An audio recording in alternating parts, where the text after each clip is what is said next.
Hello friends, welcome to my YouTube channel learn with engineer. Friends, ये आज हम discuss करेंगे derivation of formulas for terms of Jacobian matrix as well as sub matrices. हमने पिछले lecture में ये देखा कि किस तरह से न्यूटन रैप्सन मेथड जो है उसको रिलेट करते हैं हम अपने लोड फ्लो के प्रॉब्लम को सॉल्व करने के लिए। वहाँ पे हमने जैकोबियन मैट्रिक्स निकाला था, हमने 3 बस सिस्टम लिया था जिसमें एक स्लैक बस थी, एक PQ बस थी और एक PV बस थी। उसके लिए हमने फिर मैट्रिक्स बनाई थी, कुछ इस तरह थी। उसका रिवीजन यहाँ पे है। जैसे फॉर ए 3 बस सिस्टम, स्लैक बस, PQ बस एंड PV बस, 3 बसेस हमने ली थी। अब स्लैक बस पे इन बसेस पे नॉन क्वांटिटीज ये होती हैं, अननोन क्वांटिटीज ये होती हैं, ठीक है।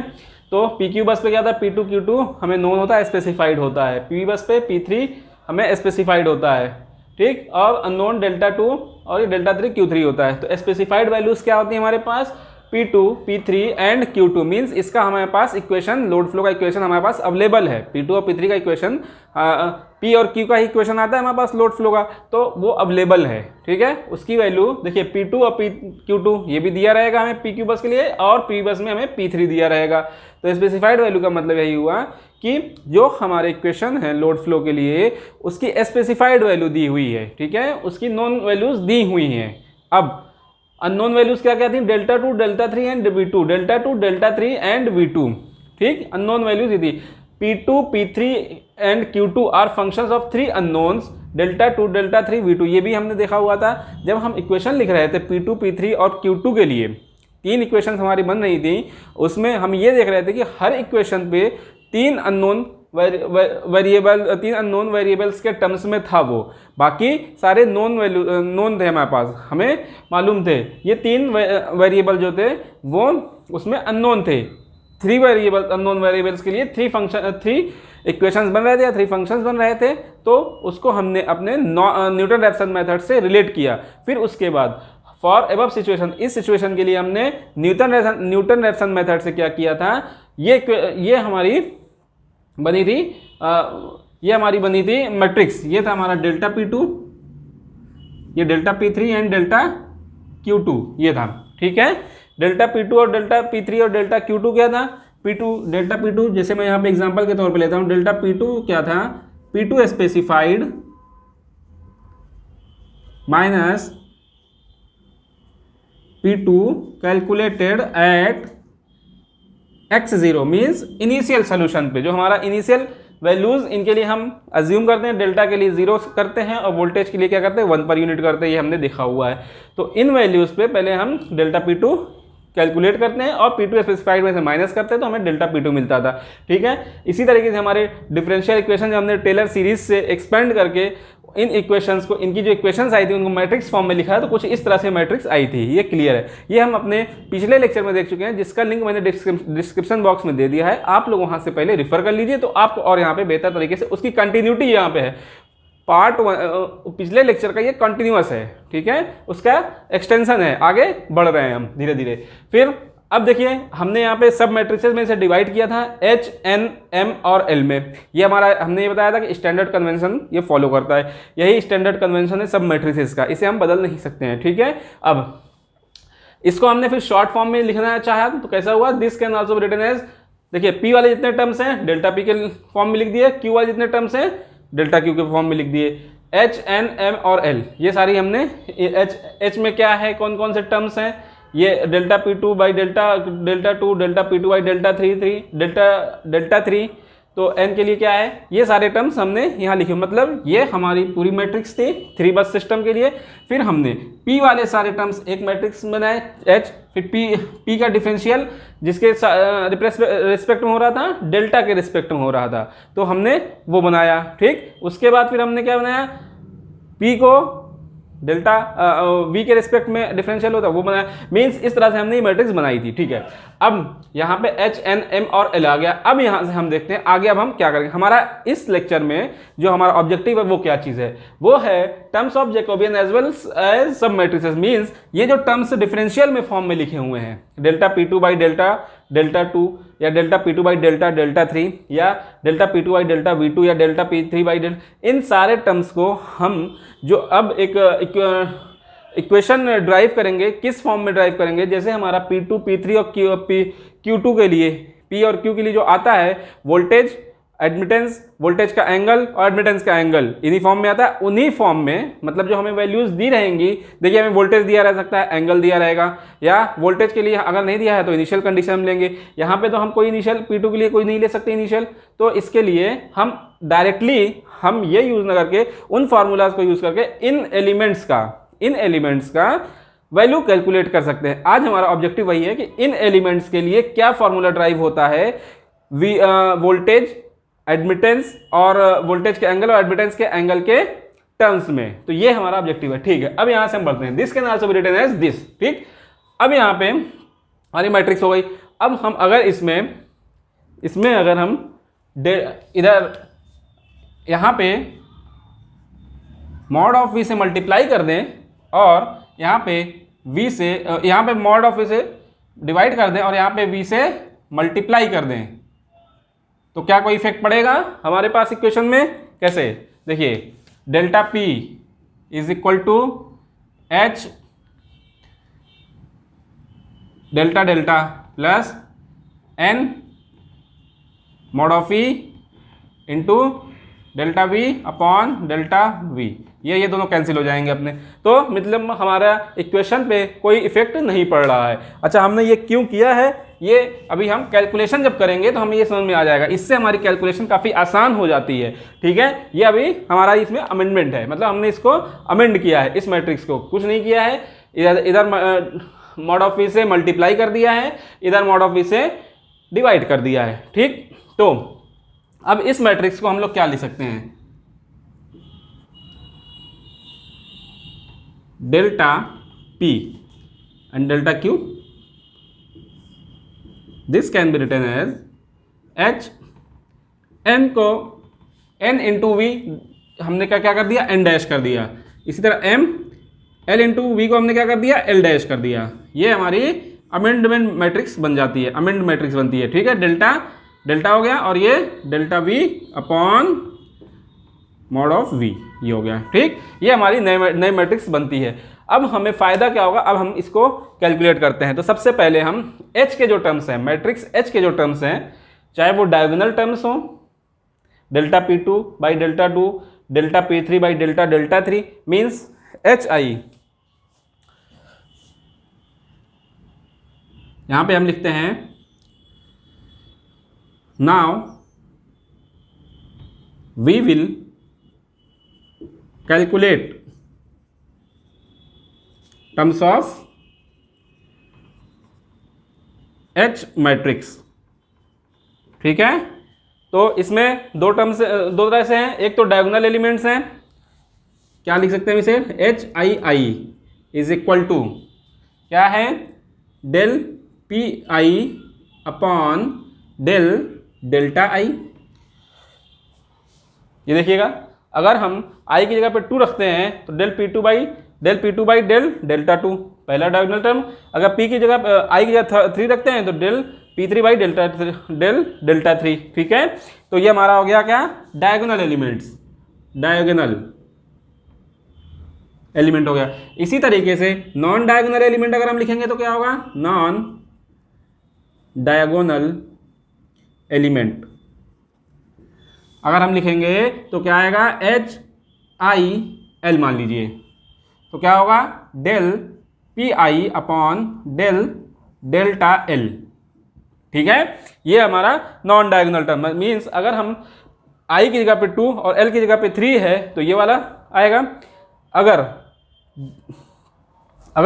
डेल की जगह पे हमारा p की जगह पे i की जगह पे अगर 3 है और l की जगह पे 2 है तो हमारा ये वाला टर्म है, मतलब डायगोनल टर्म्स ये हो गए, नॉन डायगोनल टर्म्स ये हो गए। अब हमारा ऑब्जेक्टिव क्या है, इन दोनों की वैल्यूज को हमें कैलकुलेट करना है। किसके टर्म, इन दोनों की वैल्यूज जो पी आई और डेल्टा, ये जो P I upon del delta I है, इसको किसके फॉर्म में लिखना है, वोल्टेज के एंगल, एडमिटेंस और एडमिटेंस के एंगल के फॉर्म में, ठीक है। ये चीज़ हम डायगोनल के लिए भी करेंगे और नॉन डायगोनल के लिए भी करेंगे। तो अब सपोज करिएगा पी आई को हम पी आई का इक्वेशन लिखेंगे, ठीक है, पी आई का इक्वेशन लिखेंगे। अब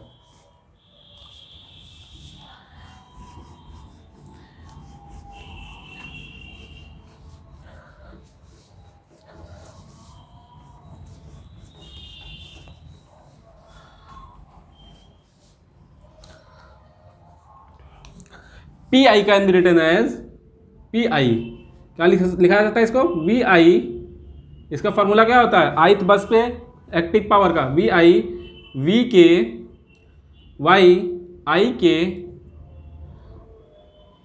cos delta I minus delta K minus theta I के, ये होता है फॉर्मूला पी आई के लिए।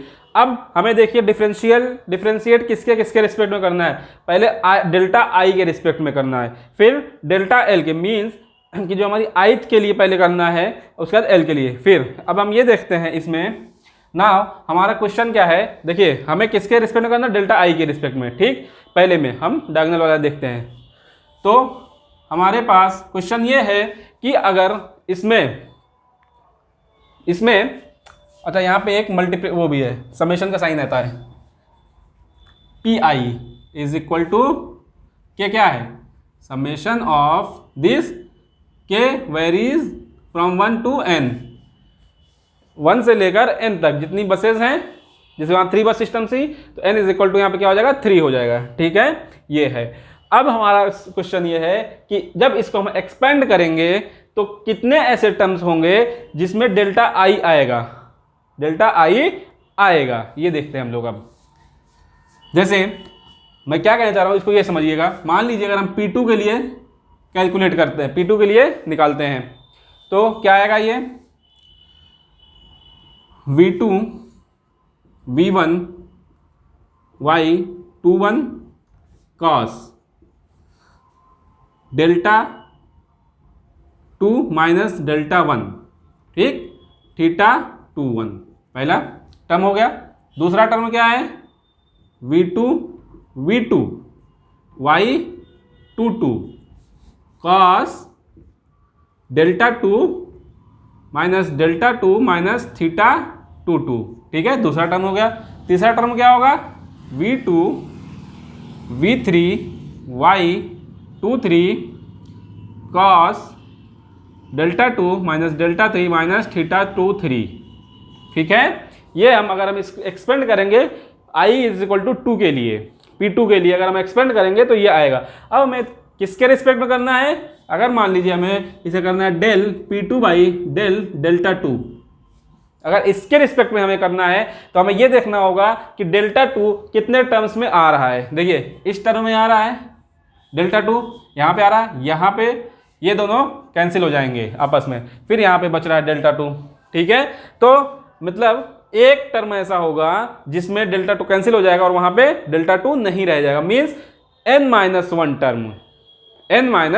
टर्म में डेल्टा आएगा। कहाँ पे नहीं आएगा, जहाँ पे i इज इक्वल टू क्या हो जाएगा, i is equal to k हो जाएगा। k is equal to i के लिए डेल्टा 2 नहीं आएगा, क्यों, क्योंकि यहाँ पे कैंसिल हो जाएगा आपस में, ठीक। ये क्या है, k is equal to i, ठीक। तो अगर हम इसको अब डिफरेंशिएट करें, अब इसको पहले हम अलग कर लेते हैं, इसको हम अलग कर लेते हैं पहले। पी आई को अब हम लिख सकते हैं क्या, k इज इक्वल टू आई वाले टर्म को पहले हम हटा देते हैं, ठीक। तो क्या होगा, k इज इक्वल टू 1 से लेकर n तक V I V K Y I K cos delta I minus delta K minus theta I K, ठीक है। क्या कहा हमने कहा k is equal to I वाला टर्म हटाएंगे हम, तो k not is equal to I, इसका क्या मतलब हुआ, इन दोनों टर्म्स को हमने सम अप कर दिया है और ये वाला हटा दिया। अब इसको k is equal to I वाला फिर टर्म लिखते हैं, अब k is equal to I वाला टर्म लिखेंगे। अब क्या आएगा, देखिएगा p वी आई का स्क्वायर, ठीक है, y22 वाई आई 22 नहीं जनरल केस y आई, ठीक है, फिर cos थीटा आई, ठीक है, यही आएगा ना, theta 22 general I is equal to 2 हमने रखा, तब आया था, डेल्टा से डेल्टा कैंसिल हो गया है, तो हमारे पास मीन्स यहाँ पे देखिए इसमें डेल्टा आई का टर्म आ रहा है इन दोनों इक्वेशंस में, लेकिन इसमें नहीं आ रहा। अगर अब हम डिफरेंशिएट करते हैं तो क्या होगा, एच आई आई जो हमने ये कहा H I I is equal to del P I upon del delta I, del P I upon del delta I. ठीक है, ये हमारे पास आ गया। अगर हम इसको डिफरेंशिएट करेंगे तो क्या आएगा, देखिए ये वाली टर्म क्या हो गई, डेल्टा आई है नहीं तो ये क्या हो जाएगा, इसका डिफरेंशियल 0 हो जाएगा, इसका डिफरेंशियल 0 हो जाएगा ना, क्योंकि ये कांस्टेंट की तरह काम करेगा। अब हम इसको लिखते हैं k इज इक्वल टू 1 से लेकर n तक, where k not is equal to i, v delta I के रिस्पेक्ट में है तो क्या आएगा, ये V I V K Y I K. ठीक है, अब कॉस का क्या हो जाएगा, माइनस साइन, माइनस साइन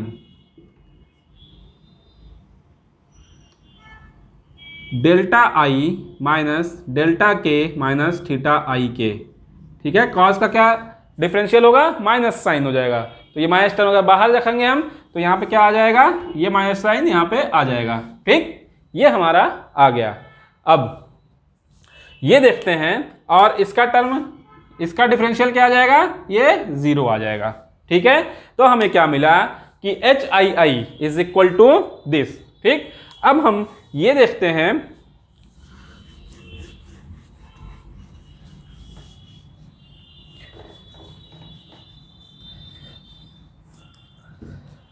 कि ये किसकी तरह दिख रहा है। अगर हम क्यू आई का टर्म लिखते हैं, क्यू आई के लिए फॉर्मूला अगर हम लिख रहे हैं तो क्या होता है, k इज इक्वल टू 1 से लेकर n तक V I V K Y I के sign delta I minus delta K minus theta I के, ये होता है।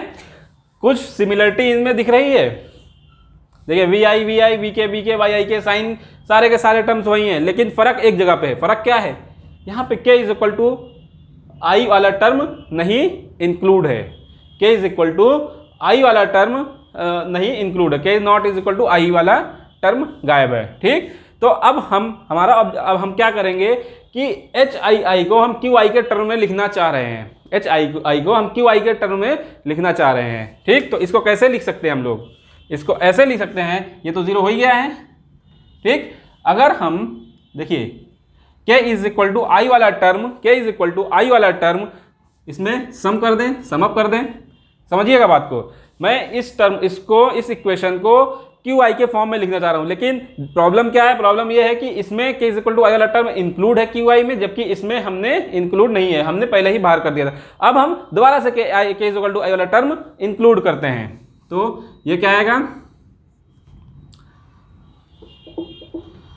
वी आई फिर वी आई के इज इक्वल टू आई वाला, ठीक, फिर Y I I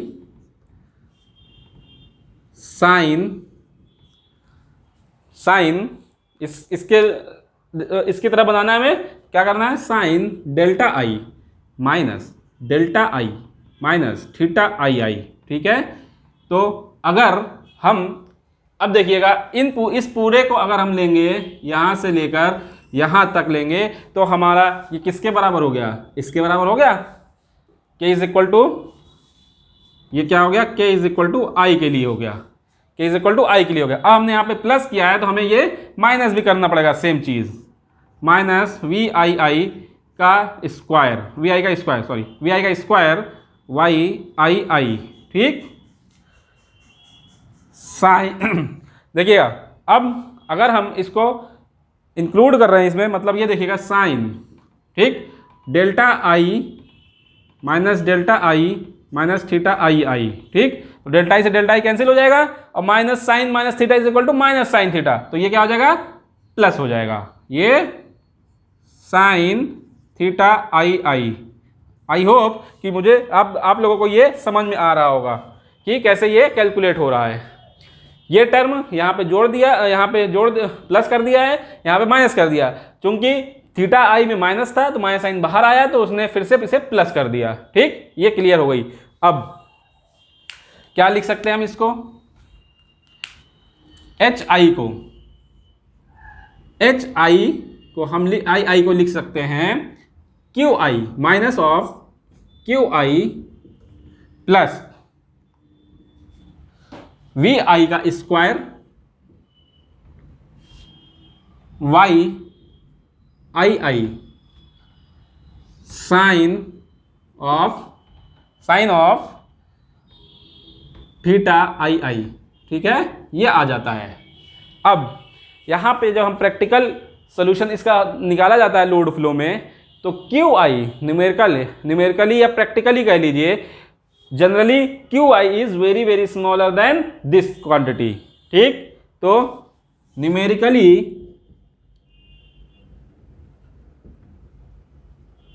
Q I is less than very less than V I का square Y I I sine of theta I I. ठीक है, तो अब क्या आ जाएगा, H I I is approximately equal to, approximation हुआ किया गया यहाँ पे थोड़ा सा सिंपल करने के लिए। प्रैक्टिकली ये होता है कि क्यू आई जनरली स्मॉलर होता है इस क्वांटिटी के। ठीक है, तो हमने क्यू आई को नेग्लेक्ट कर दिया इसके रिस्पेक्ट में, तो ये हो गया वी आई का square Y I I sine of theta I I. ठीक, तो ये बनता है हमारा इक्वेशन डायगोनल एलिमेंट्स के लिए। किसकी, एच सब मैट्रिक्स के डायगोनल एलिमेंट जो होंगे उसके लिए इक्वेशन बनता है। इसको हम यहाँ पे अभी लिख ले रहे हैं। H I I is equal to, ये आएगा माइनस, देखिएगा ये माइनस है ना, माइनस रहेगा, क्यों आई निगलेक्ट हुआ लेकिन ये माइनस बाहर तो है, माइनस आएगा, माइनस वी आई का square Y I I sine of theta I I. ठीक है, ये आ गया। अब हम नॉन डायगोनल एलिमेंट की बात करेंगे। एच मैट्रिक्स के ही नॉन डायगोनल एलिमेंट क्या था, H I L. H I L के बारे में हम बात करते हैं। ठीक है, तो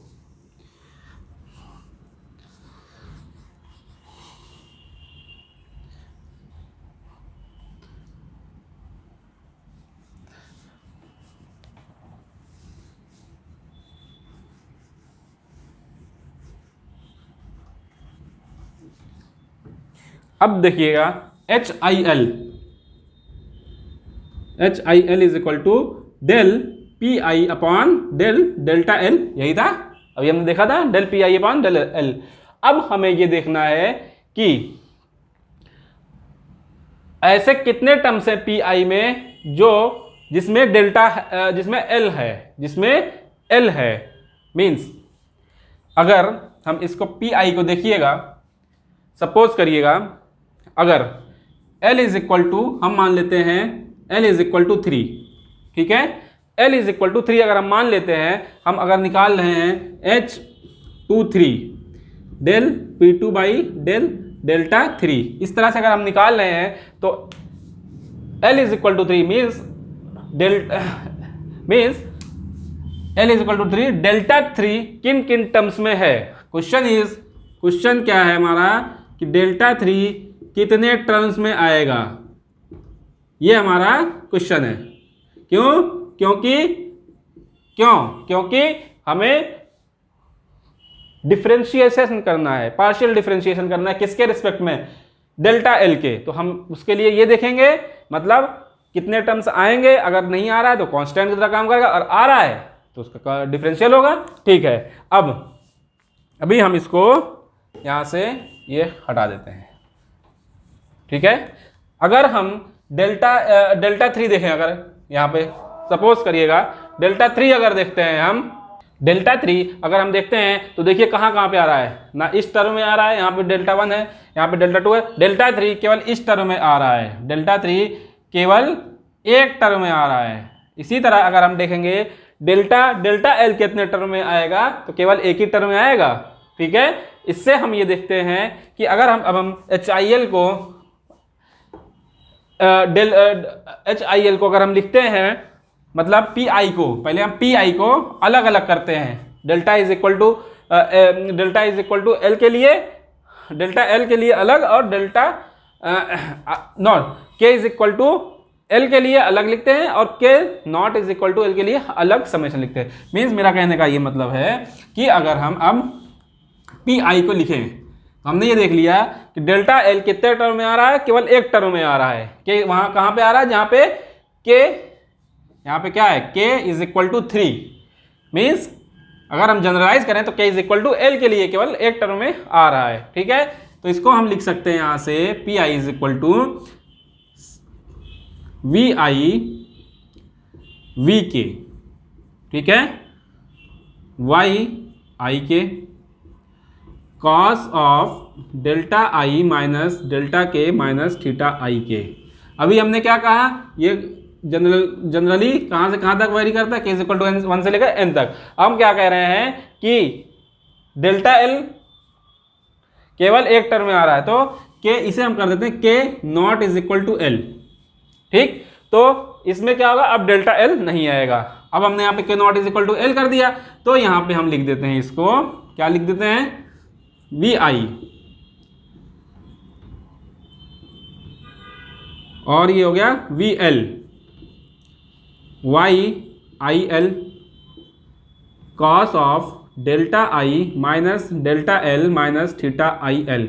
ये समझ में आया कैसे किया हमने, ये वाला टर्म कितने के लिए, के इज इक्वल टू एल के लिए। यहाँ पे हमने K not is equal to L, K is equal to L वाला टर्म बाहर कर दिया, बाकी समेशन वैसे ही रहने दिया। ठीक, तो अब यहाँ पे अगर हम डिफरेंशियल कर रहे हैं delta P I upon delta L, delta L is equal to H I L, जो हमारा नॉन डायगोनल टर्म है एच मैट्रिक्स का, तो क्या होगा, इसके लिए तो 0 हो जाएगा, क्यों, क्योंकि डेल्टा एल इसमें तो है नहीं, तो क्या हो जाएगा ये 0 plus.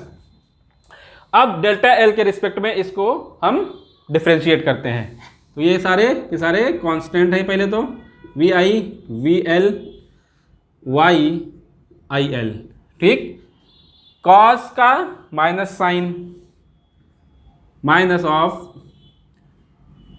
Of sine delta I minus delta L minus theta I L, theta I L, ये हो गया। अब डेल्टा एल के रिस्पेक्ट में कर रहे हैं कि माइनस है तो इंटू -1, ठीक है, ये आ गया। अब क्या आया हमारे पास,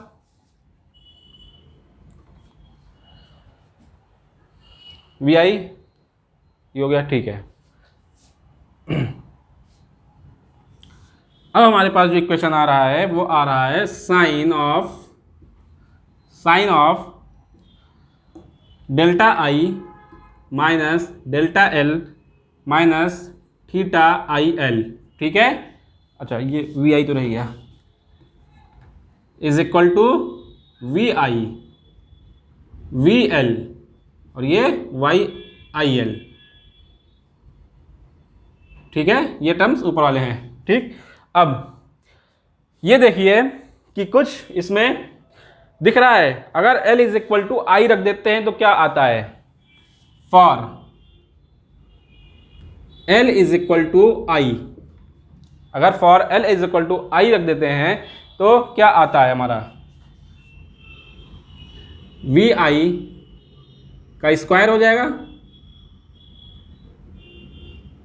we L equal to I, V I का स्क्वायर हो गया, फिर ये वाई आई आई हो गया, ठीक है, sine delta I minus delta L, delta I L is equal to हमने आई रख दिया, फिर ये delta I minus theta I I, तो ये कैंसिल, साइन का माइनस बाहर चला जाएगा, माइनस वी आई का स्क्वायर वाई आई आई और ये साइन थीटा आई। अब ये देखिएगा कि ये इक्वेशन अगर हमने जो डायगोनल एलिमेंट्स के लिए निकाली थी एच आई आई, ये क्या हो गया, एच आई आई के बराबर हो गया, ठीक है। ये क्या है, H I L for L is equal to I, H I L है for L is equal to I के लिए, ठीक है। तो वही इक्वेशन सेम मिल गई हमें, वी आई का square Y I I sine theta आई, आगे माइनस है, दोनों में माइनस है, ठीक। तो अब ये देखिए कि ये हमारी जो इक्वेशन मिली है, ये एच आई एल की इक्वेशन, ये वाली इक्वेशन हमें ऐसी इक्वेशन मिल गई कि ये हमारे दोनों में काम करेगी, चाहे वो डायगोनल एलिमेंट हो और चाहे नॉन डायगोनल एलिमेंट हो। ये इक्वेशन हमारी जनरलाइज इक्वेशन मिल गई। अगर L not is equal to I है तो ये क्या आएगा, अगर L is equal to I हो जाएगा, L की जगह पे आई रख देंगे तो ये वाला मिल जाएगा। तो मीन्स ये इक्वेशन अगर हम याद कर लेते हैं तो H मैट्रिक्स के सारे टर्म हमें कैलकुलेट कर सकते हैं। जैसे HIL क्या है, del P I upon del delta L. ठीक, अगर del P I upon del delta I निकालना है तो L is equal to I रख दीजिए, एल की कोई और वैल्यू है तो वो रख दीजिए। तो सारे के सारे टर्म्स हमारे एच मैट्रिक्स से इस फॉर्मूले से निकल आते हैं। ये क्लियर हो गया? ठीक है। अब इसको यहाँ पे यही एक इक्वेशन अगर हम याद कर लेते हैं तो एच मैट्रिक्स के सारे टर्म्स हम कैलकुलेट कर सकते हैं। किसके टर्म में? हमने कहा था वोल्टेज, और वोल्टेज का एंगल डेल्टा, और एडमिटेंस मैट्रिक्स का जो टर्म है वाई, और उस एडमिटेंस का एंगल।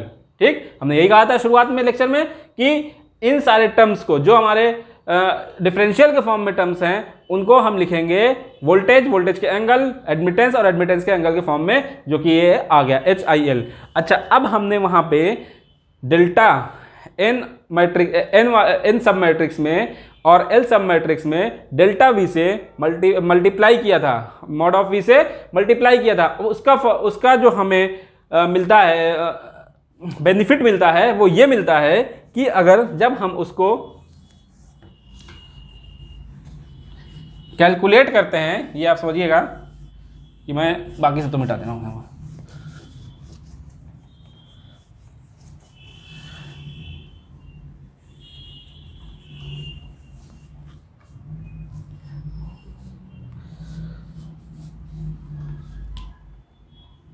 तो H देखिए HIL का तो हमें मिल गया। अब हम आते हैं L डैश पे। L डैश क्या था? L dash is equal to L into mod of V, ये था।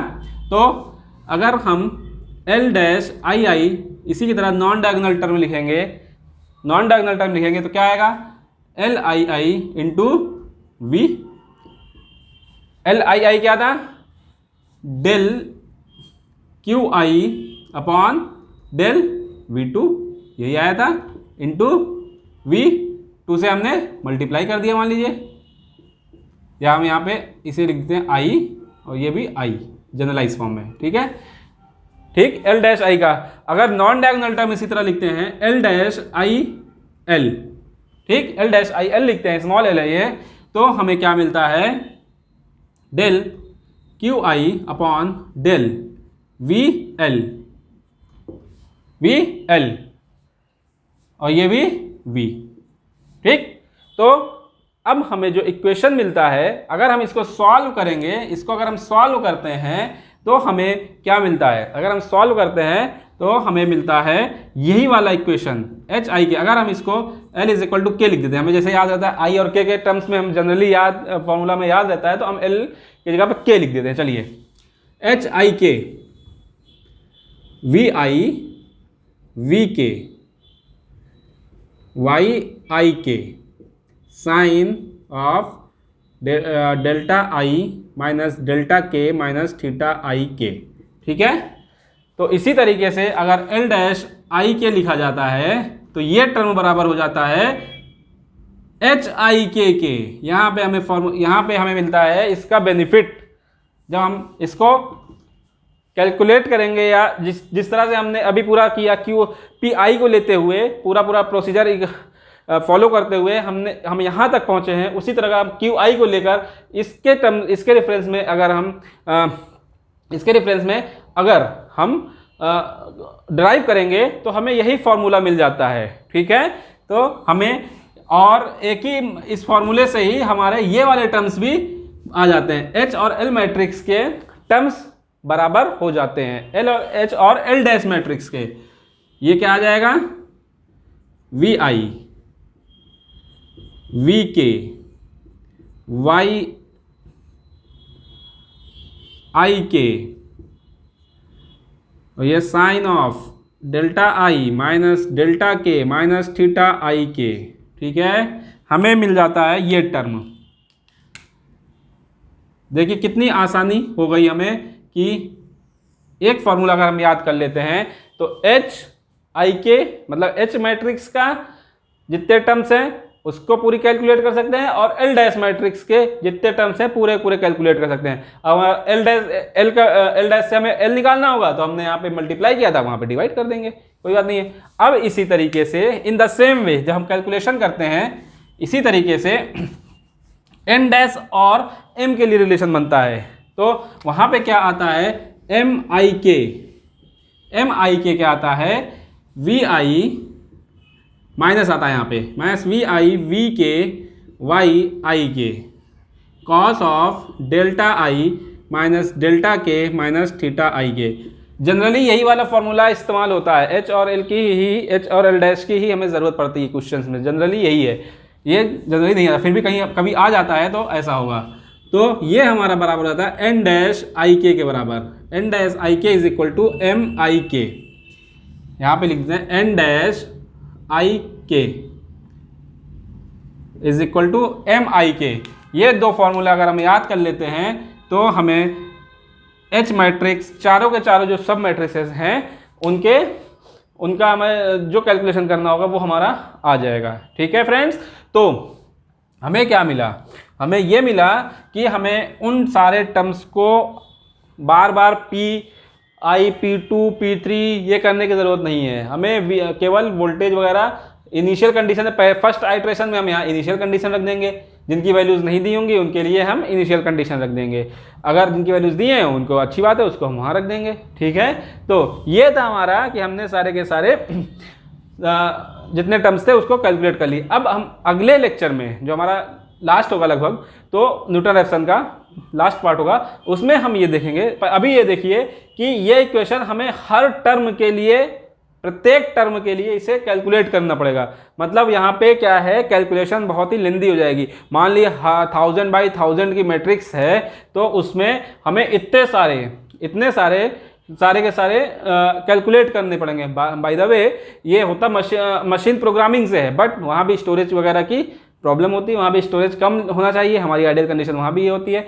तो इसको हम रिड्यूस करेंगे, इसको इन इक्वेशंस को थोड़ा हम और रिड्यूस करेंगे अपनी प्रैक्टिकल कंडीशन को देखते हुए, जिसे हम कहते हैं